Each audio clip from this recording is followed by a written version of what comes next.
વાત કરું,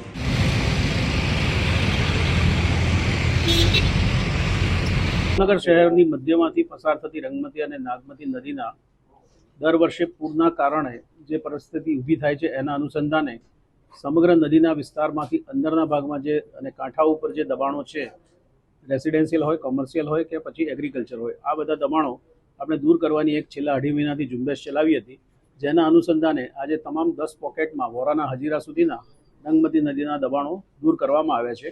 અને આ બધા પ્રયત્નો થકી દબાણો દૂર કરવાની સાથોસાથ આપણે એમાં વાઇડનિંગ અને ડીપનિંગનું પણ કામ મોટા પાયે લીધેલું હતું.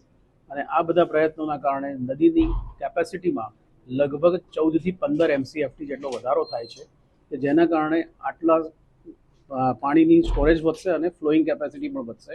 એટલે નદીના પાણી શહેરમાં ઘૂસતા એટલા પ્રમાણમાં અટકશે. સાથોસાથ ટીપી અને ડીપીના રોડ્સ માટે પણ કેટલાક કાર્યવાહી કરવામાં આવેલી હતી. અને આ છેલ્લા અઢી મહિનાના ગાળામાં આપણે આશરે 917 જેટલી પ્રોપર્ટીઓને હટાવવામાં આવી છે, જે તે દબાણમાંથી નદી હોય કે પછી ટીપીના પ્લોટ હોય.